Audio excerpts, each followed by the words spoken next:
부활하신 주님을 믿는 믿음의 역사가 우리 석관제일교회와 함께 예배하는 여러분들 가운데 있으시기를 주님의 이름으로 축복합니다.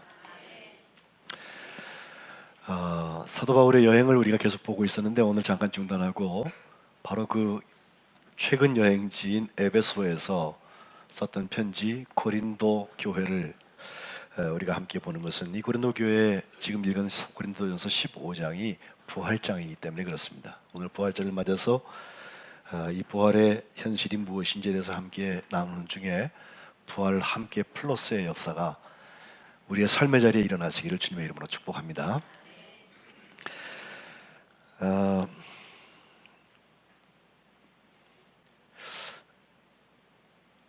고린도전서 12장부터 13장, 14장, 15장을 보면 고린도 교회를 향한 편지 중에서 그래도 13장, 우리가 보통 결혼식에 가면 잘 읽는 말씀이죠. 또 복음성가로도 잘 지어져 있어서 사랑은 언제나 오래 참고, 그죠? 네, 그게 고린도전서 13장에 있는 말씀이에요. 또 13장 13절은 잘 외우는 말씀이죠. 그런즉 믿음, 소망, 사랑 이 세 가지가 항상 있을 것인데 그 중에 제일은 사랑이라. 그 정도는 그냥 상식에 속하는 말씀이 되었습니다. 그런데 이 사랑장을 중심으로 12장과 14장은 은사에 대한 이야기가 있습니다. 사랑을 둘러싸고 있다고도 우리가 말하는데 과로법이죠. 앞에 있는 은사와 뒤에 있는 은사 모두가 사랑을 통하여서 이루어진다. 특별히 12장 마지막 절에는 내가 가장 좋은 은사를, 가장 좋은 일을 너에게 보낸다, 보여준다 하면서 사랑을 소개하거든요. 그래서 사랑과 은사의 이야기를 우리가 관계를 보는데 그 다음에 나오는 15장이 부활입니다. 그래서 우리가 그 순서를 왜 이렇게 사도 바울이 썼을까? 바꿔서 쓸 수 있을 테고, 또 하필이면 여기다가 이 얘기를 써야 될 이유가 뭐냐? 다른 사랑의 이야기도 그렇고 은사 이야기도 그렇고 어찌 보면 굉장히 소중한 것들이고 중요한 것이긴 한데 그것도 살아야 하는 거 아니에요? 부활하고 영원한 생명을 얻어야 하는 거 아니에요? 그러니 사도 바울이 고린도전서를 거지만 마지막까지 가면서 제일 중요하다고 생각하는 얘기를 뒤에 놓았다고 저는 봐요. 우리가 능력도 행했고 사랑의 성자의 소리도 듣는데 영원한 생명에 들어가지 못하고 부활하지 못한다면 그 아직 믿는 거 아닙니다. 교인 노릇은 할 수 있어요. 또 좋은 사람 소리도 들을 수 있어요. 또 불의 사자 소리도 들을 수 있어요. 그러나 그리스도인은 아닙니다. 주님이 우리를 위하여서 하신 일은 바로 십자가에서 죽으시고 죽은 권세를 사흘 만에 깨트리고 부활하셔서 누구든지 그를 믿는 사람, 주님의 부활과 우리의 죄의 사하심을 믿는 사람들에게는 멸망치 않고 죽음이 아니라 부활, 영원한 생명을 주신다고 그랬습니다. 저는 이 요한복음 3장 16절과 함께 되는 이 말씀을 읽을 때마다 가슴이 뜁니다. 제가 어려서부터 지금까지 이 말씀을 들으면서 컸는데 또 살아오고 30년 목회를 감당해 왔는데 이 말씀을 전할 때마다 마음이 뜁니다. 오늘은 어떤 사람이 이 말씀을 듣다가 부활의 영에 타취가 될까? 지금까지는 알던 이야기였는데 오늘 이 말씀 듣다가 누가 부활의 현실을 믿게 될까? 그 차이 때문에 그렇습니다.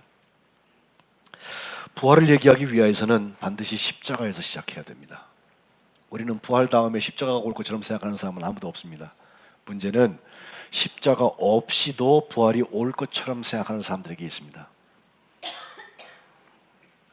주님의 십자가는 넘어가고 그건 힘든 거니까 열매만 따먹으려고 나는 부활의 사람이라고 착각하지 마십시오.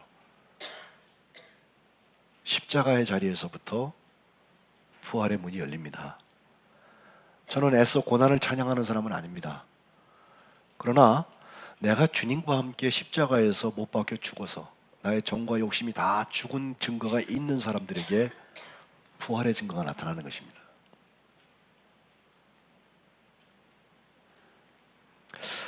주님과 3년 동안 함께 한솥밥을 먹으면서 사역을 같이 경험했던 제자들, 이상하게도 이 십자가와 부활의 원리만 나오면 엇박자, 예수님하고 기대가 달라요.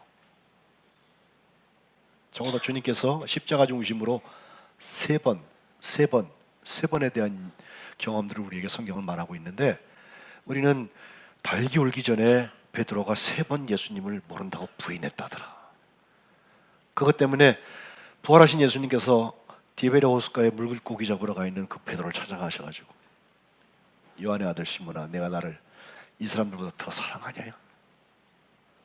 대답이 면목 없어 못하고 있는 그 베드로한테 주님께서 아십니다 그랬죠? 내 양을 먹여라, 내 양을 쳐라. 그 말씀하신 예수님 모질게도 3번이나 하세요. 3번이나. 이 삶도 우리가 기억을 합니다. 그런데 이 삶두보다 더 중요한 것 하나가 있는데, 바로 예수님께서 십자가 지시기 전에 사역의 마지막 때쯤에서 내가 고난받고 죽고 사흘 만에 부활한다는 이야기를 3번 하셨어요. 아주 중요한 얘기들을 거기에 담고 계세요. 때마다 베드로를 위시하여서 지자들은 그 얘기를 들으면서도 어떤 때는 의협심이 발동해갖고 예수님 무슨 말씀이세요? 그렇게 하면 안 됩니다. 그래서 예수님한테 만류하는 사람이 생기기도 하고, 베드로, 그 예수님 거기다 대고서 사탄아, 넌 날 넘어지게 하는 자라고 그러시죠. 예? 네가 사람의 일을 생각하고 하나님의 일을 생각하지 않는다고 호되게 꾸짖으셨습니다. 사실 바리새인이나 사두개인을 향하여서 예수님께서 아주 나쁜 욕을 하신 경우들이 있어요. 독사의 자식이라고 그러고 회칠한 무덤 같다고 그러고, 그러나 사탄이라고 직접 부르신 일은 많지 않습니다. 근데 베드로를 향하여서, 금방 예수님을 향하여서 그리스도라고, 살아계신 하나님의 아들이라고 고백하고 있는 베드로를 향하여서 금세 돌아가지고서는 네가 사탄이라고, 날 붙들지 말라고, 넘어지게 한다고. 그리고 그 예수님께서 고난과 부활에 대한 이야기만 하실 때 되면은 제자들이 괜히 그 옆에 서갖고 무슨 벼슬자리 하려고 그래요. 꼭. 야고보와 요한 같은 경우는 예수님 나중에 영광의 자리에 이르실 때 오른쪽에 왼쪽에 우리 세워주세요, 이런 얘기 해갖고 나머지 10제자들이 또 삐지고 말이에요. 그런데 이 3번 공의하고 있는 이야기 중에 하나는 예수님께서 소자에 대한 관심이 있고, 높아지려는 사람들은 낮아서 섬기라는 거예요. 으뜸이 되려는 자는 남들을 섬기라는 거예요. 자기 십자가를 지고 가자는 거예요. 그러니 예수님이 십자가를 지고 죽으신 다음에 사흘 만에 다시 살아난다는 것에 대한 예언을 한 것도 중요하지만, 그 예언하는 장면에 일어났던 일들을 보면 십자가를 지는 것에 대해서 예수님께서 강하게 요청하고 계십니다. 그 십자가를 진 사람들은 정말 한번 져보면 예수님의 부활이 믿어집니다. 그게 은혜입니다. 십자가 질 때 간단히 져지지 않습니다. 아주 질긴 아픔이 있습니다. 욥이 받았던 고난 같은 이유를 설명할 수 없는 고난들이 우리에게 옵니다. 그러나 기쁨 중에 그것을 감당할 수 있습니다. 부활을 믿으니까.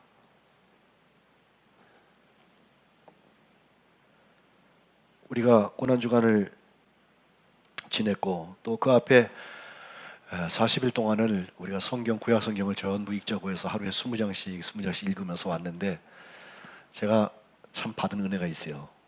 저야 뭐 늘 가르치는 일을 하니까 우리 교우들이 얼마나 따라와 주실까 했는데, 이번에 그냥 새벽기도 처음 나온 분이 개근한 분들이 몇 분 계세요.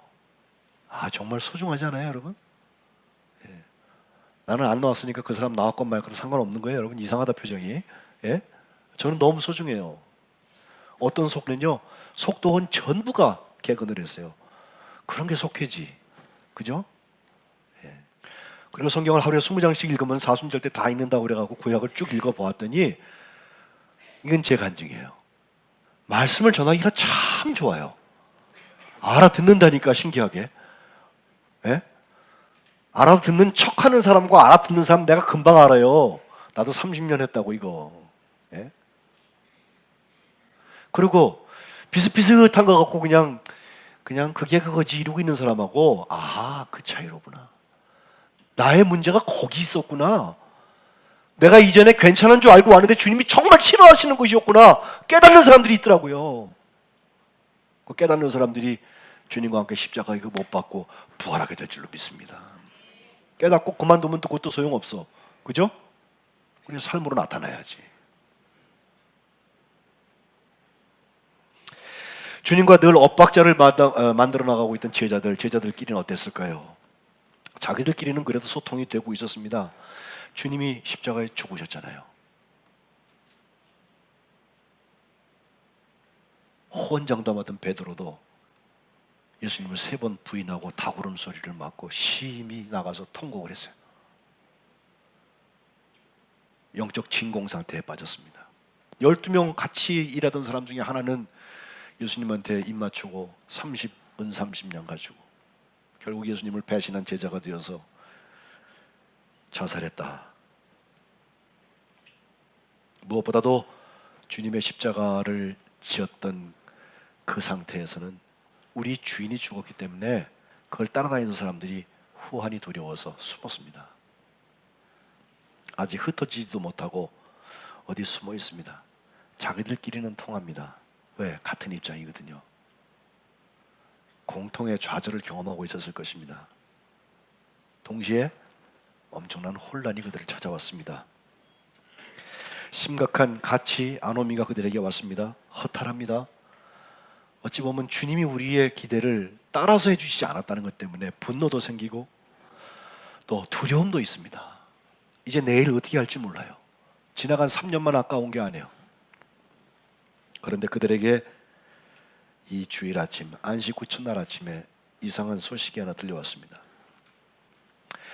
예수님의 무덤을 찾아가서 예수님의 시신에다가 향이라도 좀 바르려고 갔던 여자들의 이야기인데, 가보니까 그 돌문으로 막아놓은 무덤이 열린 문이 되었다는 거예요. 열린 무덤이 됐다는 거예요. 자기들은 내심 이거 바르려면 속에 들어가야 되는데 돌문으로 막아놨으니 저걸 누가 옮겨줘야 할 텐데, 그런 생각을 하면서 갔는데 이상하게 그 돌이 옮겨져 있더라는 거예요. 그리고 거길 들어가 보니까 예수님 놓으셨던 것을 분명히 봐두었는데 거기 예수님의 시신이 있어야 되는데 이제 시신이 없다는 거예요. 그러니 그것은 아무도 쓰지 않았던 묘실이라고 한 것으로 보아서 예수님 혼자 거기 계셨을 텐데 이제 시신이 없는 빈 무덤이 된 것입니다. 그리고 그 자리에 오늘 새벽에 우리가 읽은 말씀대로 하면 두 청년이 서 있어서 그가 살아나셔서 너희보다 먼저 갈릴리로 가실 거다, 이걸 제자들한테 전하라고 이야기를 합니다.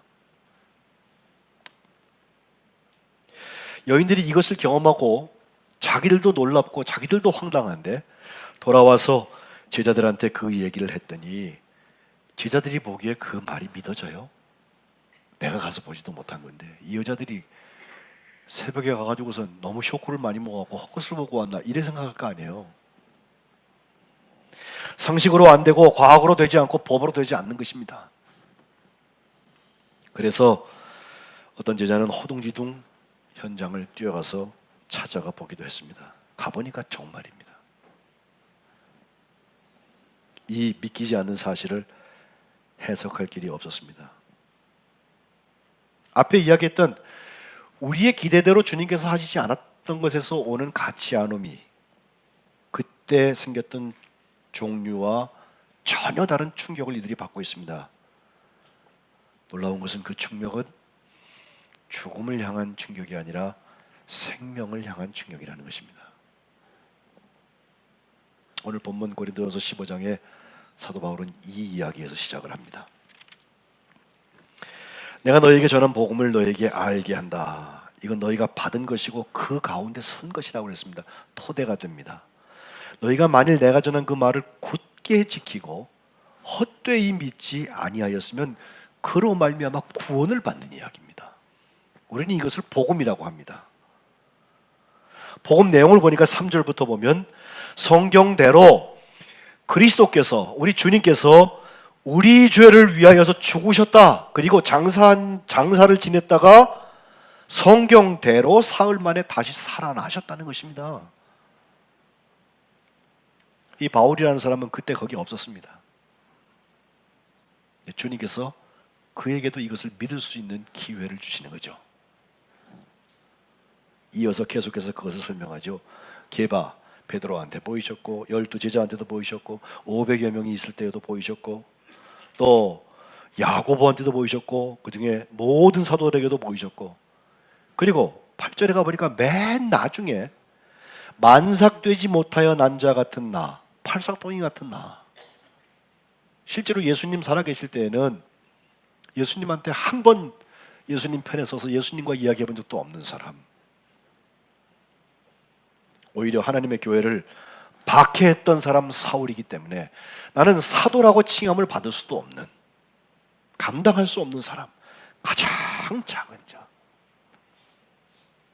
그런데 제가 지금 몇 달째 설교하고 있는 것처럼 그는 교회를 세우는데 특별히 땅끝까지 이르러서 내 증인이 되하신 주님의 음성 듣고 미지의 세계를 향하여서, 이방인들을 향하여서 전혀 고생스러운 것, 낯선 곳에 가서 그 어려움을 당해가면서 복음을 전했습니다. 우리는 바울을 높이 평가합니다. 실제로 신약 성경 중에서 반 이상을 그가 쓴 편지라고 우리가 보고, 정말 엄청난 일들을 했고 문들을 열었고 성령께서 그를 사용하셨기 때문에 땅끝까지 이르러서 복음이 증거되는데 발판들이 다 놓여지고 수많은 교회들이 세워지고 그랬는데, 중요한 것은 스스로 생각기에는 사도라고 칭함을 받기를 감당치 못할 나라고 그랬어요. 근데 정말 바울이 하고 싶은 얘기는 뭐예요? 바로 10절 말씀입니다. 우리 다 같이 한번 읽읍시다. 시작.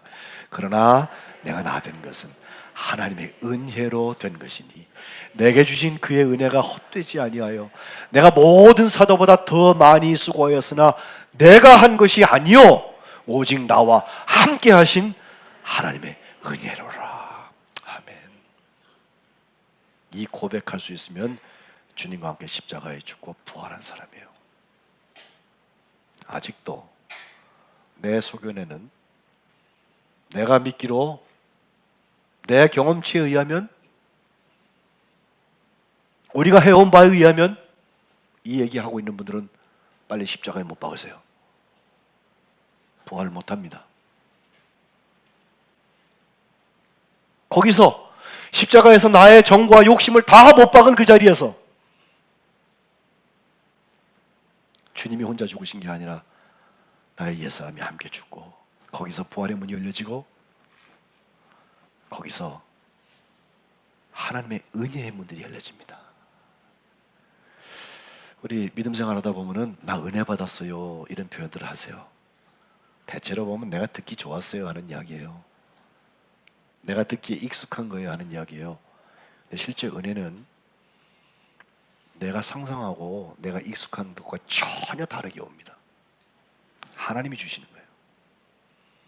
나의 구습을 다 깨트리고 내가 어쩔 줄 모르게 만드는 게 은혜예요.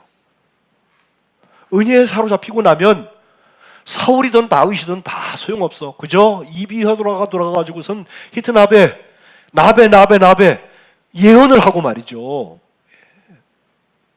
성령의 역사들이 그렇게 막 나타나게 되는데 바로 그 자리에는 십자가와 부활이 있단 말이에요. 그거 없이 하는 것은 가짜입니다. 장사는 할 수 있어요. 연기는 할 수 있어요. 그러나 부활하신 주님께서 정말 하나님의 은혜를 주셔서 나의 나 된 것은 하나님의 은혜라는 고백 가운데 설 때는 주님과 함께 십자가에 죽고 사흘 만에 부활하신 예수님과 함께 영원한 삶을 시작한 사람들이 고백하는 것입니다. 이것이 복음입니다. 그리고 그 복음에 사로잡히고 나니까 11절에 보면 사도 바울은 나나 그들이나 이같이 전파했다. 똑같은 말씀을 전해요. 결국 너희도 이같이 믿게 된다. 이것이 전도의 열매입니다. 이번 사순절 기간에도 하나님께서 우리에게 주시는 애들이 참 많습니다. 여러분 스스로도 개인적인 간증거리도 참 많으시고 또 알게 모르게 나의 나 된 것은 하나님의 은혜로 되었다고 하는 그 얘기들이 참 많이 있어요. 소멸하지 마세요. 서로 나누세요. 그리고 또 발전시키세요. 발전시키는데 인위적으로 우리가 하는 게 아니라 주님이 그걸 사용하셔서 또 다른 간증거리를 만들고 또 다른 은혜의 역사들을 만들고 그렇게 해야지 교회가 승하죠. 그래야 하나님께서 영광을 받으시죠.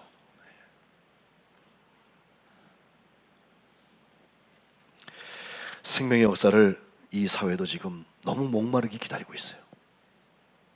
지난 주간에도 벨기에 브뤼셀에서 폭탄 테러가 일어났잖아요. IS. 근데 IS 그거 뭐 얘기할 것도 없어요. 한반도에도 지금요 북한에서는 계속 포 쏘고 난리 아니에요? 무슨 불바다 만든다고 맨날 불바다 하는데 이제는 불바다라고 그래도 또 의뢰하는 얘기 또 하는구나 이렇게 생각이 들어. 어쩌면 좋죠? 예. 그 진짜면 어떻게 해요? 사거리로 휴게소에 갖다 놓고서 쏘면요 우리 저 밑에까지는 그냥 내려가요. 우린 가깝잖아요. 휴게소선이. 예? 누가 올 새도 없어요. 근데 우린 걱정도 안 해. 선거용인가 보다 그래요. 또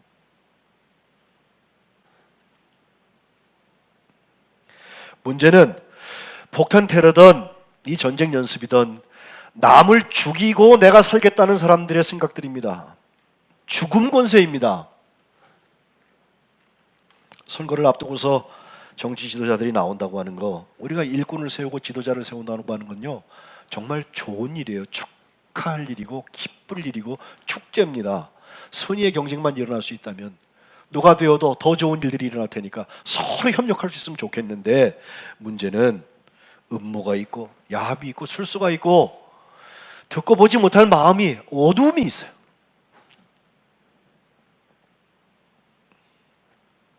남을 죽이고 내가 살자는 죽음의 권세 때문에 그래요. 그래서 더욱더 부활과 생명에 대한 갈증이, 그 간절한 이야기들이 우리 가까이에 있어요. 말은 안 하지만 이 어찌할꼬 하면서 탄식하고 있는 그 사람들의 이야기 속에는 누가 좀 이걸 좀 풀어주었으면, 이 죽음의 역사를 누가 끊고 부활의 역사를 좀 이루어줬으면 하는 간절한 눈물들이 있단 말이에요. 이것을 교회가 감당해야 합니다. 주님은 이것을 다른 데다가 준 일이 없습니다. 하나님의 사람들, 그리스도인들, 주님과 함께 십자가에 죽고 주님과 함께 부활한 것을 경험한 사람들, 하나님의 은혜로 내가 되었다는 사람들이 이 일들을 감당해야 할 것입니다. 한 번에 부활해서 나의 삶 존재 전부가 드려지고 그 부활 사건에서부터 새로운 일기를 쓰기 시작하고 이제는 옛사람 버리고 새 사람이 되었다고, 주님이 나랑 함께 플러스를 시작하셨다고 2016년도라고 고백하는 역사가 우리 교회에 있으시기를 축복합니다. 두 여자가 병원에 실려왔습니다. 나이가 비슷했습니다. 검사를 했더니 병명도 똑같아요. 얼마나 진행이 됐나 보았더니 둘 다 6개월이에요. 그런데 다른 게 있었어요. 한 여자는 아이를 뱄어요. 아이의 뵌 여자 말고 다른 여자를 보니까 그의 마음 상태가, 어떻게 하다 내가 6개월 후에 죽게 됐나, 아직 구말린데 말이에요. 그러면서 매일 죽음을 묵상하는 겁니다. 어떻게 하면 죽지 않을까, 어떻게 하면 죽지 않을까, 하필이면 나한테 이런 일이 왔나. 그러다 6개월도 되지 못해서 그는 유명을 달리했습니다. 그는 다른 한 사람, 내 태에 아이가 있다고 소식을 들은 이 예비 엄마는 똑같은 상황에 있는데 6개월 진단을 받았는데 그 마음속에 기도가 하나 생겼어요. 하나님, 할 수 있으면 이 아이를 낳고 하나님 데려가실 대로 데려가세요. 아이를 낳을 때까지 하나님께서 생명을 연장시켜 주셨습니다. 생명의 역사입니다. 아이를 낳고 난 다음에도 하나님, 이제 아이를 낳는데 내가 젖을 먹여야 되지 않겠어요? 내가 저 아이 조금만 더 큰 것까지 보면 좋겠어요? 기도하면서 부활의 역사를 감당하는 거예요. 그녀는 나중에 치료됐다는 얘기를 듣는데, 난 제가 의사가 아니라 직접 본 얘기가 아니라서 이 얘기를 듣고서 그럴 수 있겠다. 근데 영적으로 보면요, 사실은 진단받은 그날 엄마는 죽은 거예요. 예수님과 함께 십자가에 죽은 거예요. 그러나 부활을 꿈꿨어요. 또 부활을 믿었어요. 그랬더니 똑같은 상태에서 아이가 영향을 뺏어가기 때문에 더 힘들 텐데 하나님께서 부활과 생명의 역사를 그에게 주셔서 해피 엔딩 할 수 있도록 만들어 주신 것입니다. 여러분, 2016년도 부활에 우리가 함께 플러스 한다는 것은 무엇입니까? 지금껏 부활을 알고 있던 사람들, 들었던 사람들, 이제부터는 부활을 믿는 사람으로 바뀌시기를 주님의 이름으로 축복합니다. 주님은 나사로의 죽음의 현장에서 이미 죽었습니다. 그런데 그 자매가 되는 두 여인들에게 똑같이 한 번씩 말씀하시죠. 내가 부활이요 생명이니 나를 믿는 자는 죽어도 살겠고, 나사로 살아서 나를 믿는 자는 영원히 죽지 아니하리라.